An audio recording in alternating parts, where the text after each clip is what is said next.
भारतीय इतिहास कितना ज़्यादा गौरवशील रहा है, शायद इसकी व्याख्या शब्दों में भी नहीं की जा सकती। वहीं शास्त्रों और पुराणों में कई ऐसे लेख मिलते हैं जिन्हें पढ़ने के बाद हर कोई इंसान अचंभित रह जाता है। नमस्कार, आप सभी का स्वागत है निष्ठा ध्वनि की इस खास पेशकश में।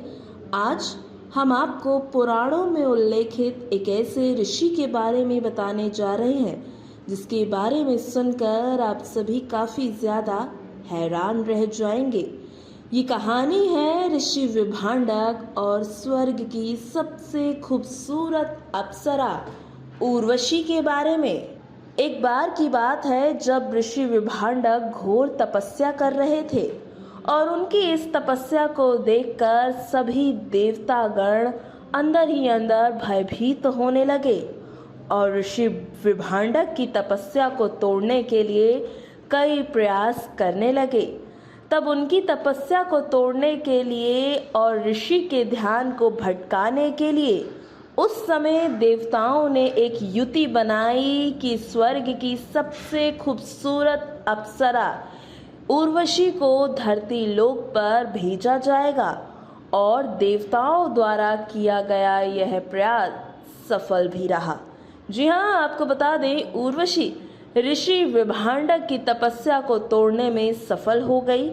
ऋषि विभांडक उर्वशी पर मोहित हो गए, जिसके फल स्वरूप ऋषि विभांडक और उर्वशी के प्रेम स्वरूप में ऋष्यशृंग का जन्म हुआ। इसके बाद अप्सरा उर्वशी का धरती लोक पर कार्य समाप्त हो गया और वो अपने पुत्र और विभांडक ऋषि को छोड़कर दोबारा स्वर्ग चली गई। उर्वशी द्वारा किए गए इस छल से ऋषि विभांडक काफी ज्यादा आहत हो गए। इसके लिए ऋषि ने पूरी सृष्टि की महिलाओं को जिम्मेदार ठहराना शुरू कर दिया और प्रण लिया कि अपने पुत्र के ऊपर वह किसी भी महिला की छाया तक नहीं पड़ने देंगे। इसके बाद ऋषि विभांडक अपने पुत्र के साथ एक जंगल में तप करने के लिए निकल पड़े और जिस जंगल में ऋषि विभांडक ने तप करना आरंभ किया वह जंगल अंग देश की सीमा से सटा ही था और ऋषि की घोर तपस्या और क्रोध की वजह से अंग देश में दुख के बादल छाने लगे। लोग भूख से तड़पने लगे और अपनी प्रजा की ऐसी हालत देखकर अंगदेश के राजा रोमपाद काफी ज्यादा चिंतित भी होने लगे और अपनी इस समस्या के निवारण के लिए उन्होंने अपने मंत्रियों और ऋषि मुनियों को बुलवाया। तब ऋषियों ने बताया कि राजा, ये सब विभांडक ऋषि के कोप का परिणाम है। तब ऋषियों ने राजा रोमपाद को सलाह दी कि किसी भी तरह से ऋषि विभांडक के पुत्र ऋष्यशृंग को जंगल से बाहर निकालना होगा। उसके बाद ही आपकी प्रजा सुखपूर्वक अपना जीवन यापन कर पाएगी।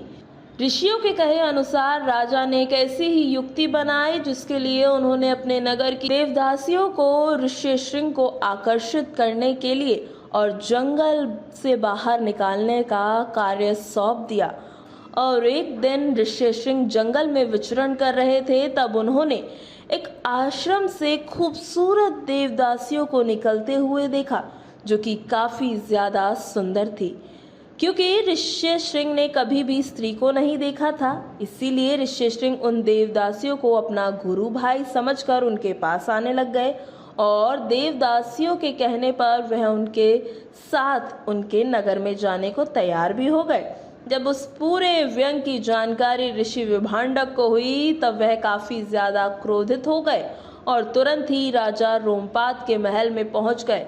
लेकिन यहाँ ऋषि विभांडक के क्रोध को शांत करने के लिए राजा रोमपाद ने अपनी दत्तक पुत्री शांता का विवाह ऋषि के पुत्र ऋष्यशृंग से करा दिया। अब आपको इस पूरे व्यंग से जुड़ी एक और खास बात बताते हैं। जी हाँ, पुराणों के अनुसार जब राजा दशरथ पुत्र प्राप्ति हेतु यज्ञ करवा रहे थे, तब राजा दशरथ को ऋषि विभांडक और उनके पुत्र ऋष्यशृंग की यह कथा सुनाई गई थी। अब की अधिक जानकारी के लिए बता दें कि ऐसी मान्यता है कि इस पूरे घटना की भविष्यवाणी वर्षों पहले ही हो चुकी थी।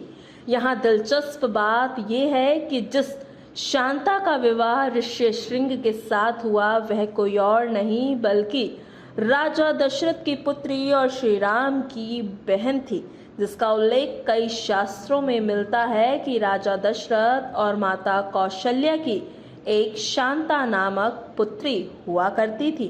तो इस तरह से ऋषि विभांडक और उर्वशी की प्रेम कहानी से जुड़ी थी श्री राम की बहन शांता की कथा। आशा है आप सभी को आज की ये वीडियो पसंद आई होगी।